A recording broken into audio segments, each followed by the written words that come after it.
आणि अजून एक आउट ऑफ क्युरिओसिटी, जसं आपण आता इथे पण बघतोय, विठोबा रुक्मिणी एकत्र नेहमी आपल्याला बघायला मिळतात, पण जे ॲक्च्युअल मंदिर आहे तिथे फक्त विठोबा असतो, विठ्ठल असतो.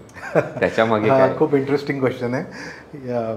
त्याच्यामध्ये काही म्हणजे मी पारंपरिक काही अशा ऐकलेल्या आहेत की त्यांचं भांडण झालंय किंवा काही असं. आपल्याकडे असे रुसवे फुगवे परमेश्वराला सुद्धा बांधलेले म्हणजे ते कथांमध्ये दिसतात.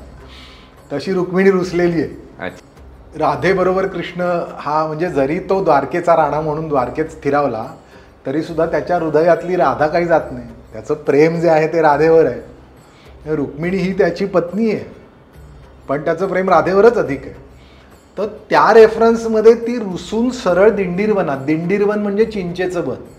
आता पंढरपुराचं क्षेत्रामधलं जे वैशिष्ट्य आहे त्याचं एक दिंडीरवनाचं आहे, म्हणजे हे दिंडीरवन क्षेत्र आहे, चिंचेचं वन आहे. तर तशा त्या दिंडीरवनात ती जाऊन स्थिरावली आणि मग तिला शोधत पांडुरंग म्हणजे कृष्ण निघाला आणि आला आणि तो तिकडे स्थिरावला. पण वैशिष्ट्य काय आहे की तो कुठे स्थिरावला तर जिथे पुंडलिकाने वीट टाकली तिथे तो स्थिरावला. म्हणजे रुक्मिणीच्या खरं तर शोधात निघाला होता की काय, पण तो तिथे येऊन थांबला आणि पुंडलिंगाने त्याला विटेवर उभा केला. कथांमधलं जे आपल्याला सार दिसतं त्यानुसार रुक्मिणी रुसली, ती बाजूला आहे आणि विठ्ठल हा एकटा उभा आहे.